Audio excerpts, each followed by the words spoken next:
Se a escrita for considerada transcendental, né, ela a intenção, né, de considerá-la assim é justamente marcar a sua anterioridade, mas marcar também a sua relação com o resultado da escrita e com aquele que escreveu, com a obra e com o autor, né? E, portanto, essa instância originária, né, que estaria presente na literatura, ela desempenharia o papel desta força lógica, né, que opera, no caso do conhecimento kantiano, as sínteses, né, da representação. Só que, como se supõe que a literatura seja da ordem da criação, esta força anterior, isto que está pressuposto como condição, acaba sendo sacralizado e atinge, então, essa dimensão de uma força não lógica, sintetizadora, mas de uma força criadora. Daí vem, então, segundo o Foucault, esta instância transcendental travestida de criação. Então, há uma confluência entre o transcendental, o ato transcendental e o ato de criação para marcar essa anterioridade, essa condição da literatura, né? E poder, então, remetê-los criticamente, né, àquilo com o qual ele se relaciona. Criticamente significa o seguinte: o Kant diz, o transcendental é um operador crítico porque ele tem sempre como referência algo de empírico que vai acontecer. Afinal de contas, a ciência tem que falar da realidade. Então, o transcendental e o empírico, eles têm que, de alguma forma, se juntar. Embora o transcendental seja totalmente independente e não tenha nenhuma proveniência empírica, mas tem que ter uma relação. Senão você fica só com a condição formal, a realidade fica perdida, né? A categoria em si mesma, sozinha e tal, que não fala de coisa alguma, né? Então, neste caso aqui, a escrita, né, como essa força anterior, criadora e, portanto, criadora não só da obra, mas também através daquele que a escreve, através do autor, e, portanto, a escrita aparece como condição transcendental, para que você possa colocar no seu devido lugar o autor e a obra. A questão é, isso resolve, né, os problemas que até aqui apareceram com respeito à obra e o autor, né? Ou seja, esta ausência do empírico, né, e essa presença de uma outra força, que no caso do Kant é uma força, algo absolutamente formal, ela resolve o problema. Aqui, se nós nos referimos a Kant, talvez a coisa fique um pouco mais clara, né? Esse sujeito transcendental, que é uma espécie de demiurgo da realidade, né? Toda a realidade existe porque o sujeito transcendental a representa, através da sua própria lógica, né? Das suas categorias.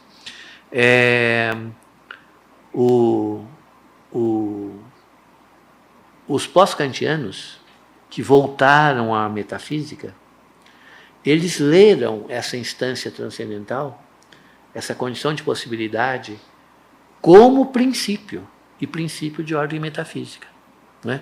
Tanto é que o primeiro dos pós-kantianos, que é o Fichte, ele vai dizer que o eu é o princípio de tudo. Por que ele pode dizer isso e dizendo que ele está dizendo o mesmo que o Kant disse? Né? O eu é o princípio. Porque, realmente, o eu em Kant é o princípio transcendental. Né? E, portanto, faz as vezes daqueles princípios metafísicos que os clássicos utilizavam. Mas o Kant, justamente, quer se afastar da metafísica. O Fichte, ao voltar à metafísica, né, recoloca, então, a questão do princípio, não apenas do ponto de vista lógico, para ele é insuficiente, mas do ponto de vista da totalidade. O eu é o princípio da totalidade. É o princípio da forma, é o princípio do conteúdo, é o princípio da lógica, é o princípio de toda a realidade. Né? Comparando esta passagem do Kant aos pós-kantianos, o Bergson tem uma frase muito significativa.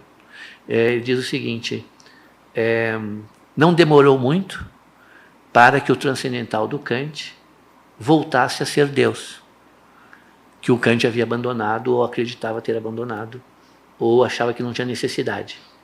Não demorou muito para que esse transcendental, com Fichte, passasse a ter essa função criadora de tudo, né, que é, então, a função que os clássicos atribuíam ao Deus cristão. E, portanto, essa ausência do sujeito empírico, não é?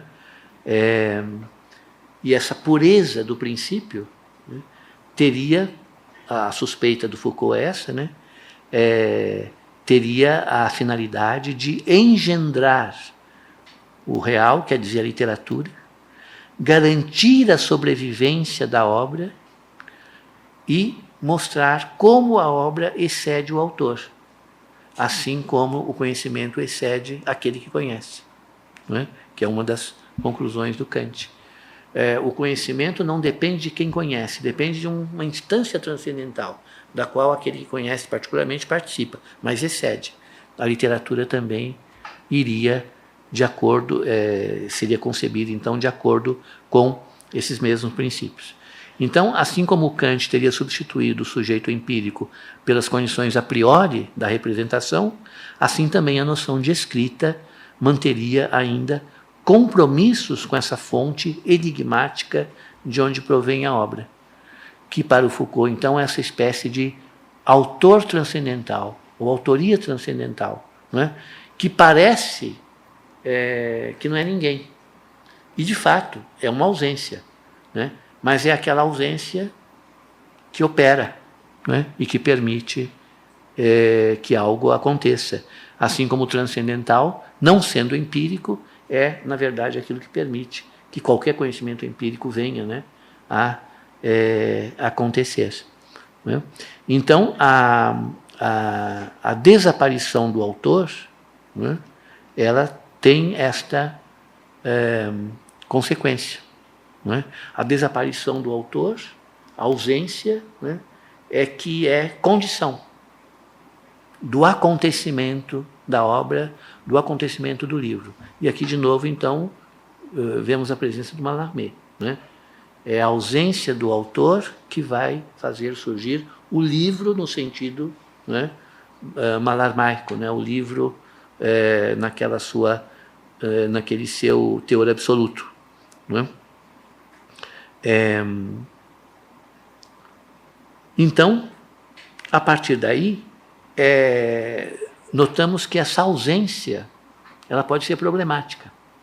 Ou seja, a finalidade do Foucault, ao lembrar que a ausência do autor pode remeter a um autor transcendental, a ausência do autor empírico pode remeter a um autor transcendental, e a analogia com o Kant, né, tende a mostrar os problemas que estão aí na própria vinculação, na própria relação ou ausência de relação, conforme a discussão, né, que se faça entre o autor e a obra. Né? Então, voltamos àquilo que eu acredito que dissemos na aula passada.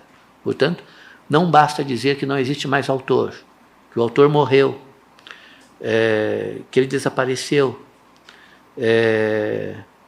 que passou a idade do homem, que Deus morreu, porque voltamos ao que o Bergson falou. Kant não tem necessidade de Deus, mas logo depois está lá de novo Deus, logicamente constituído, formalmente constituído, ocupando esse lugar, né, e fazendo com que as coisas sejam, porque é isso que o ser transcendental faz, que as coisas sejam, no âmbito da representação, tudo bem, mas que elas sejam, né, para o sujeito que as conhece. Né? Então é preciso ir além. Né? E o próprio Nietzsche já havia, né, alertado para isso. Né? A morte de Deus e o lugar de Deus. O lugar de Deus opera, como se ele ainda estivesse lá. né? O Nietzsche diz, Deus foi embora, mas o lugar está quente. Saiu há pouco tempo. Então, há uma operação divina ainda em curso, mesmo que eu admita que Deus não está mais lá, o ocupante do lugar não está mais lá, mas o lugar vazio ainda continua sendo muito importante e interferindo, não é? E, portanto, é preciso, como diz o Foucault, localizar esse espaço, localizar essa desaparição, explorar esse vazio, essas lacunas, não é? E, enfim, essa frase bem significativa a qual nós nos referimos, né? Entender o que é que essa desaparição faz aparecer. Né? O que é que a desaparição do autor faz aparecer. Assim como a reflexão filosófica deveria também fazer essa pergunta. Né? O que é que a desaparição de Deus fez aparecer, né, na modernidade? Então, isso, vocês percebam como isso é semelhante ao Blanchot, né, como a problemática do Foucault acompanha a do Blanchot, no sentido de que é preciso considerar o desdobramento do vazio como o fora, como a exterioridade, e o que isso está, o que isto representa, quais são as consequências disto. Não é? Os problemas decorrentes dessa posição do problema vão nos levar na direção de um termo-chave, né, do Foucault nesse texto, que é função-autor, né? Que é alguma coisa que vai, então, justamente substituir o nome do autor. Ele se criticou a si próprio por usar nome de autor. Né?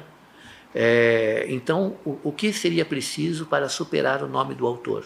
Ou contornar a dificuldade trazida pelo nome do autor? Algo nesse sentido.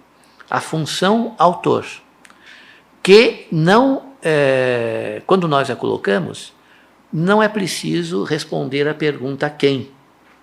A pergunta quem exige que se responda pelo nome de alguém. Né? E, portanto, mesmo quer eu examine o autor como quem, quer eu examine a obra, e a partir da obra quero saber quem, de qualquer maneira eu estou ali lidando, né, com essa questão do nome. Né? O nome do autor, aquele que designa e descreve. Né? O nome do autor designa e descreve. Então, Aristóteles, designação. Aquele que escreveu os Segundos Analíticos. Então, você tem a designação do Aristóteles e a descrição ao mesmo tempo. Né? Quem foi Aristóteles? Um grego que viveu lá numa certa época e tal, e que escreveu os Segundos Analíticos.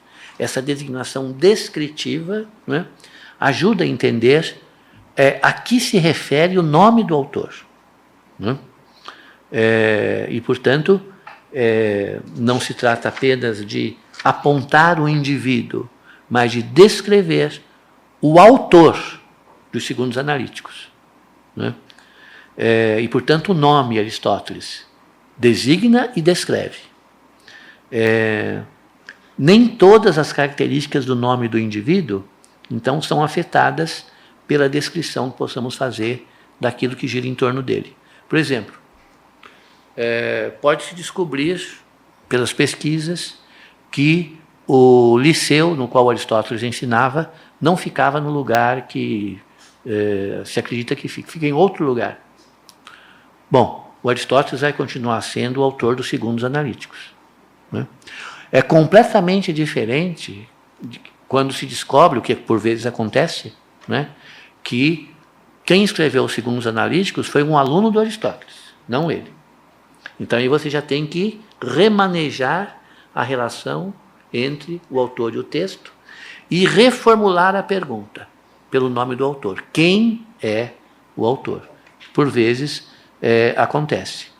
O outro exemplo que o Blanchot não poderia deixar de se referir também, porque é sempre aquele mais lembrado, né? É o caso do Shakespeare. Né? quem escreveu as peças que são atribuídas a Shakespeare, né? Bom, houve durante um certo tempo, parece que isso está meio agora ultrapassado, mas durante certo tempo houve uma hipótese de que as peças de Shakespeare teriam sido escritas pelo Francis Bacon, o autor lá precursor do empirismo, né? E que o Francis Bacon não podia usar o seu nome, porque na época era uma coisa vergonhosa escrever peças de teatro, era uma coisa muito popular, uma coisa circense, não é? Então Francis Bacon, chanceler do reino, filósofo, não poderia assinar Francis Bacon, então ele assinou Shakespeare, né? E aí então as peças atribuídas a esse Shakespeare, na verdade, seriam do Francis Bacon. E fica então essa hipótese. E o Blanchot ele acrescenta mais uma. Ele diz: também pode ser que os textos do Bacon e os textos do Shakespeare tenham sido escritos por um outro terceiro, né? De modo que nem os textos de filosofia do Bacon são do Bacon, nem a dramaturgia do Shakespeare é dele, as peças são dele, não é? É uma querela, muitos acham inócua, não é? Tanto é assim que há uma anedota muito interessante, muito expressiva, porque perguntaram ao Mark Twain, aquele escritor humorista famoso, americano, do século XIX, né? Perguntaram para ele o que ele achava disso, né? Se ele achava, que posição ele tomava. As peças do Shakespeare foram escritas pelo Shakespeare, ou foram escritas pelo Bacon, ou foram escritas por outra pessoa. E a resposta dele foi a seguinte: eu acho que elas não foram escritas pelo Shakespeare, elas foram escritas por um sujeito do mesmo nome. Então, essa maneira irônica de desmontar a questão, né, de mostrar que, na verdade, isso não seria tão importante. No entanto, no contexto do Blanchot, é uma anedota que coloca o problema do autor. Quem é o autor? Não é? Qual é o nome do autor? O Shakespeare é o Shakespeare? Ou o Shakespeare é o outro, também chamado Shakespeare? Não é? E isso pode se generalizar, por assim dizer, não é? Para outros casos. Não é? Quando nós dizemos, então, Victor Eremita é Kierkegaard, Constantin Constantius é Kierkegaard, os pseudônimos, né, que ele usava, né? Isso não é contradição, porque nós sabemos, e aí sabemos mesmo, né, que o Kierkegaard escrevia, depois assinava Victor Eremita, Constantin Constantius e outros pseudônimos, né, que ele também utilizava, né? E quando nós dizemos também Stendhal, é o Henri Belle. O Stendhal, o nome do Stendhal, que é pseudônimo, é Henri Belle. Então isso não é contraditório, né? Mais simples, né, do que se eu disser o Shakespeare é o Francis Bacon é o Shakespeare, né? Não, nós sabemos que o Stendhal é o Henri Belle. Isso não nos causa nenhum problema, não nos causa nenhuma contradição. E o Blanchot diz por quê?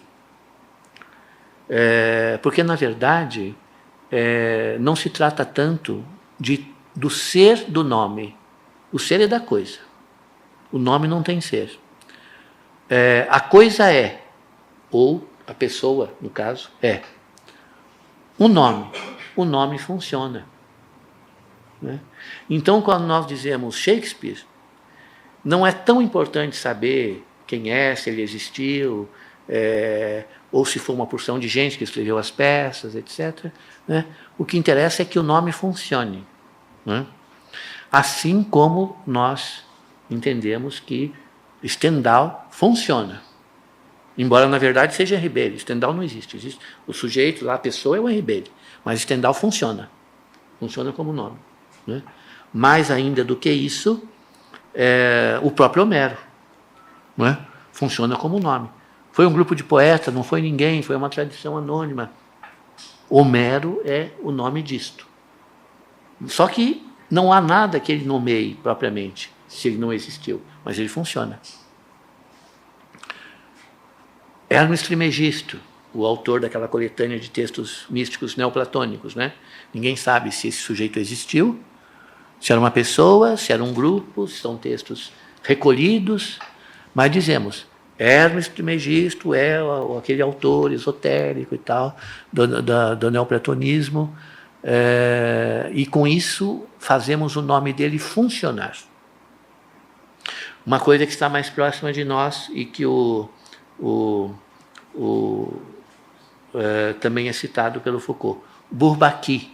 Bourbaki é um grupo de, vocês sabem, né, um grupo de matemáticos que assina Bourbaki. Então muita gente acha, Bourbaki publicou mais um texto. Bourbaki resolveu mais um problema matemático importante, porque toda hora está aparecendo coisas importantes, assinado Bourbaki. É um grupo de matemáticos que assina Bourbaki. Bom, isso se sabe, porque não dá para esconder, não é? Então, mas nós continuamos dizendo, esse livro é do Bourbaki, esse teorema foi demonstrado por Bourbaki, porque o nome funciona. O que interessa, então, não é se existe o Bourbaki, se existe Homero, se existe Hermes Trismegisto. Interessa que isso funcione, que isso tenha uma espécie de função. E é por isso que o Foucault propõe que se substitua o nome do autor pela função autor, né? Ou, de outra forma, o sujeito autor pela função autor. E essa expressão indica justamente a posição de Foucault na questão da tal morte ou desaparecimento do autor, né? De certa forma, o autor não existe ou está em fase de desaparecimento. Mas é preciso explorar a sua ausência. O que é que está presente na ausência do autor, aquele que teria um nome? A função autor. Há algo que funciona ali. Não é ninguém, não precisa ser alguém. Algo funciona, né? Há alguma coisa ali que funciona, que desempenha a função autoral.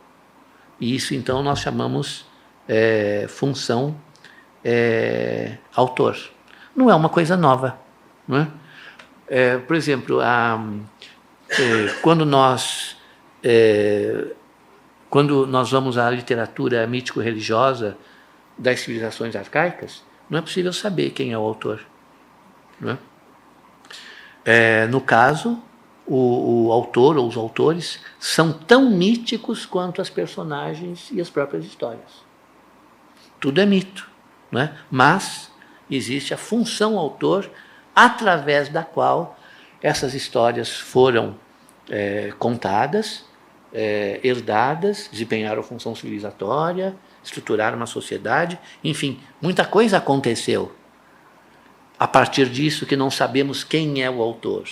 E aconteceu através dessa função autor, desse funcionamento da autoria, que no caso desses textos, né, é a única coisa que temos. E do ponto de vista histórico, sabemos também que o autor é uma personagem, o autor tal como nós o entendemos, é uma personagem meio recente, né?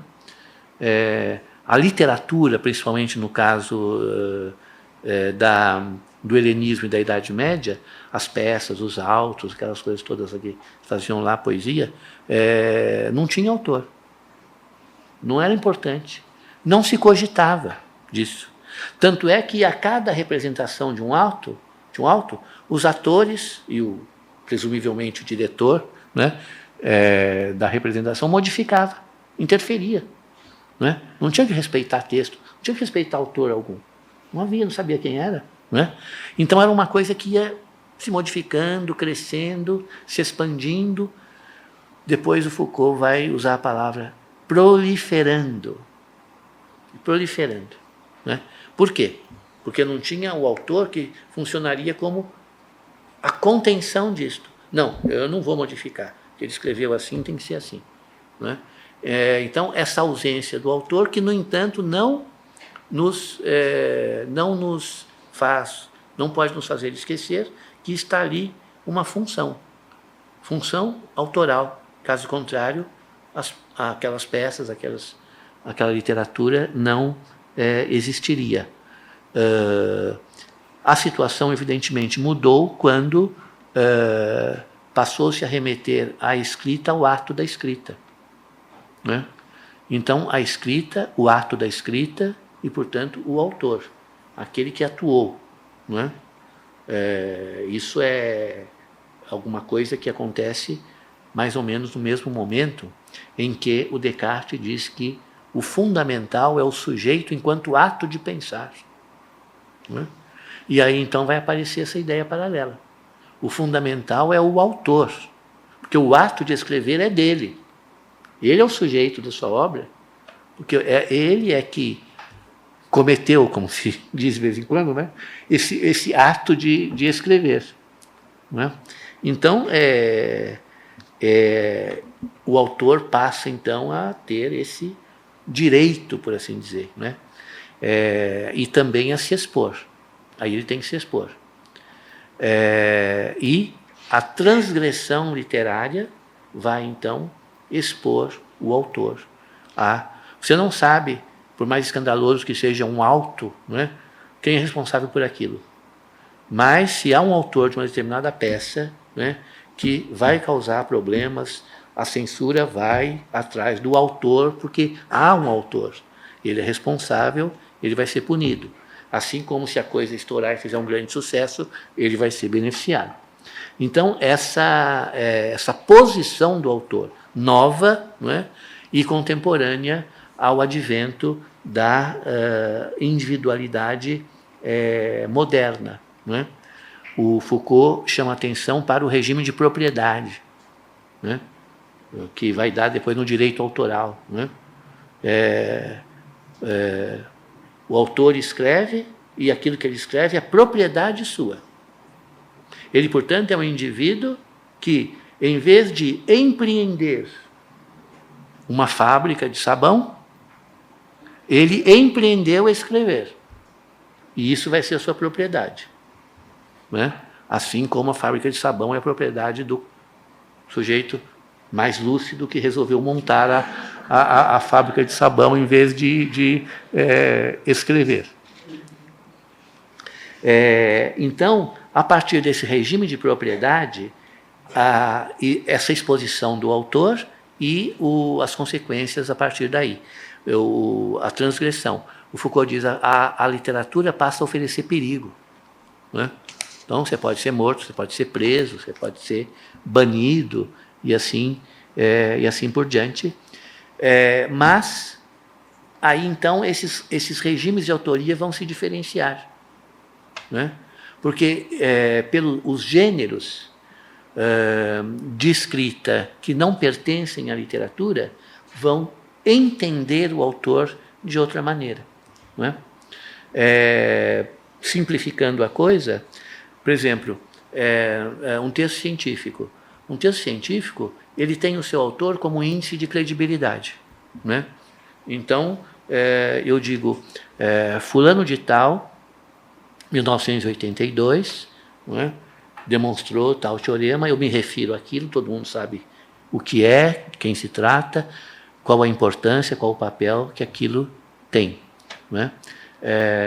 O autor, portanto, ele é o índice daquilo que ele fez, da descoberta que ele fez, não é? O teorema de Gödel, não é? Agora o bóson, né, do Higgs, não é? O bóson do Higgs parece um pouco diferente porque teve muita publicidade, né? Mas é perfeitamente possível, se você perguntar para alguém que está no colégio, né? Você é capaz de demonstrar o teorema de Tales? Claro, é a primeira coisa que se aprende na matemática. E quem foi Tales? Ele não sabe, né? Então, o nome é o índice da coisa, mas não é o mesmo que você dizer que Proust é o autor do Em Busca do Tempo Perdido, né? É diferente a relação. Não é apenas um índice de credibilidade, né? É um índice de uma relação mais próxima de autoria, a qual terá, né, evidentemente, que ser colocada em questão. Não é? Portanto, uma poesia, um romance, não é? A relação que eles mantêm com o poeta, com o escritor, não é diferente de outros textos. Né? Não só diferente do tal bilhete lá, né? Alguém telefonou, mas diferente também de dizer que Darwin é o autor da teoria da relatividade. Né? Não é a mesma coisa que dizer que Flaubert é o autor de Madame Bovary. Então, no caso, por exemplo, do texto científico, não é?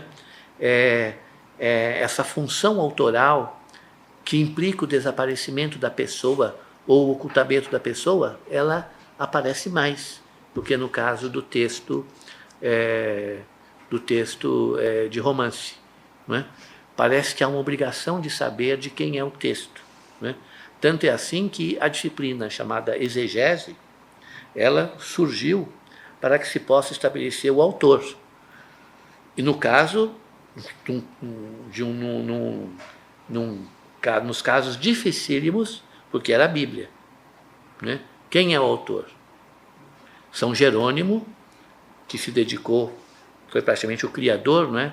dessa disciplina. Ele tinha lá os seus critérios, né? Que para nós hoje parecem muito simples, né? Mas para estabelecer o autor. Ele dizia, por exemplo, se há dois textos em que um é muito inferior ao outro em termos de valor, não foi a mesma pessoa que escreveu. Porque o sujeito não pode escrever um texto tão bom e um texto tão ruim. Então não é a mesma pessoa. Isso para ele era um critério. Né? Se há coisas também muito desconexas, disse uma coisa aqui, uma coisa completamente distinta lá, de São Jerônimo, é impossível. Não é o mesmo. Não é o mesmo autor. E assim por diante, né? Esses procedimentos de legitimação da autoria, né? E de busca da unidade. Né? De busca da unidade. Isso se conserva até hoje. Só que, é claro, não dessa maneira, com recursos filológicos mais sofisticados, né? Mas ainda se procura mostrar. Né? É o autor ou não é o autor? E como eu sei que é ou que não é? Pelo estudo genético, comparativo, não é? Dos textos e por outros recursos que a teoria literária apresenta. Não é? Então, o que, na verdade, Foucault quer mostrar com isso é que há necessidade agora de se explorar não o autor no sentido do nome do autor, mas a função autor. Isso é que deveria ser o tema da teoria literária, isso é que deveria ser o tema da história da literatura. Né? Foucault termina o texto dizendo isso. Né? Eu creio que estou propondo aqui alguma coisa que pode modificar a teoria da literatura e principalmente a história, né? Quando nós passarmos então a nos preocuparmos mais com a função autor do que com o autor enquanto só aquela pessoa, indivíduo, né? Concreto e tal, e historicamente muito bem determinado. Bom, nada mais do que dizer de outra forma aquilo que ele já havia dito nas Palavras e as Coisas. Né? Interessa a formação discursiva e a função autor que produziu essa formação discursiva. Né? Isso nos incomoda, né? Chocante. Né? Como se a gente dissesse, bom, mas se o Descartes não tivesse escrito o Discurso do Método e as Meditações, elas existiriam? Outro qualquer as escreveria? Não é? Isso nos incomoda. Não é? Foucault provavelmente não chegaria a dizer as coisas dessa forma, mas ele coloca que a função autoral do texto de Descartes é mais importante, em certo sentido, do que o Descartes. Na medida em que o Descartes assumiu essa função autoral, premido pelas circunstâncias epistêmicas que faziam com que aquela massa textual, aquela voz, tivesse que ser emitida e ouvida na sua época. Não é? Ou seja, esse discurso tinha que ser produzido. Não é? E ele o foi a partir desta perspectiva. Não é?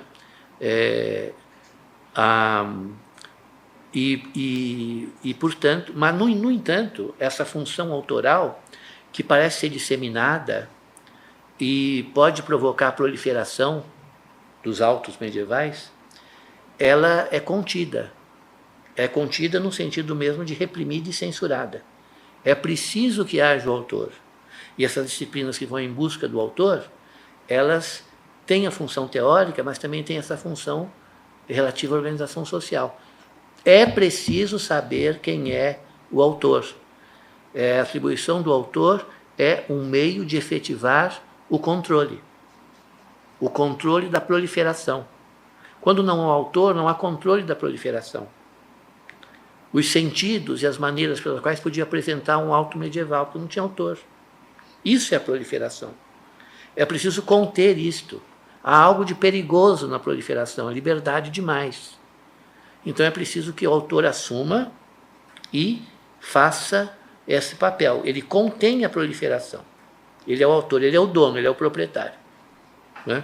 Então, e também responsável. Né? E com isso você contém essa proliferação quase anônima, né? Do texto e do sentido. Né? Isso é um controle. Isso é como se fosse um dispositivo, né? Já que estamos falando do Foucault. Isso é como se fosse um dispositivo de controle do imaginário. A propósito, o Luiz Costa Lima tem um livro que se chama O Controle do Imaginário, onde ele trata de questões semelhantes a essa. Né? E então o Foucault, quando passa para essa articulação social da relação entre autor e obra, que é o final da sua conferência, ele toca nesse ponto. Né? A perspectiva autoral moderna, característica do individualismo moderno e da sociedade industrial, que supõe a propriedade e, portanto, a obra como propriedade, o texto como propriedade, o autor como proprietário e a sociedade como controladora do proprietário, da propriedade e das consequências que essa relação pode ter. Né? O Foucault chega mesmo a fazer uma breve suposição. Né? Já que, então, a função autor e esse controle do imaginário sobre o autor está tão ligado a uma certa organização social, capitalismo industrial, será que outra configuração social permitiria um outro modo de função autor, de autoria, ou de proliferação de sentido? Né? Quer dizer, se é verdade que o autor é uma personagem da sociedade capitalista moderna, né, uma outra configuração social que não fosse esta permitiria um outro modo de produção textual que não fosse através do autor e, portanto, uma outra definição da função autor. Né? Isso ele apenas pergunta né? E deixa, digamos assim, jogado no texto. Não é? Mas a questão fundamental é essa. Né? O discurso remete a quê? Né? Ao autor, a quem, a alguém, né? Mas essa remissão não é apenas a da produção, no sentido literário, filosófico, artístico, mas é também alguma coisa que envolve, né, os dispositivos sociais de controle da autoria e de controle da obra, né? E, portanto, a disseminação ou a proliferação do sentido. Né? Não há por que permitir que a proliferação do sentido se faça a partir do anônimo. Por mais que eu interprete a obra, há um autor, há alguém responsável. Né? Quando a gente faz mesa redonda sobre livro, sobre filme, né, a pior coisa que pode acontecer é o autor ali. Né? O cara começa a dizer, eu não fiz isso, eu não estava pensando nisso. Né? E aí, exasperadamente, o comentador é obrigado a dizer, não interessa o que você estava pensando. Não interessa o que você queria fazer. Entendeu? Mas, ao mesmo tempo, você não pode se livrar daquela figura que está ali para dizer o que ele queria fazer e exposto às consequências do que ele fez. Né? Então, essa é mais ou menos o que eu queria dizer para vocês em torno dessa relação autor e obra. Nós, hoje, invadimos muito, né, o tempo que dispomos, né? Passamos bastante do nosso tempo marcado, aí eu me distraí. Então, acho que podemos deixar as perguntas para amanhã, né? Onde eu, então, vou tentar fazer uma aula mais curta para que a gente possa conversar mais, ok? Peço desculpas a vocês, mas avançou aqui. Tá.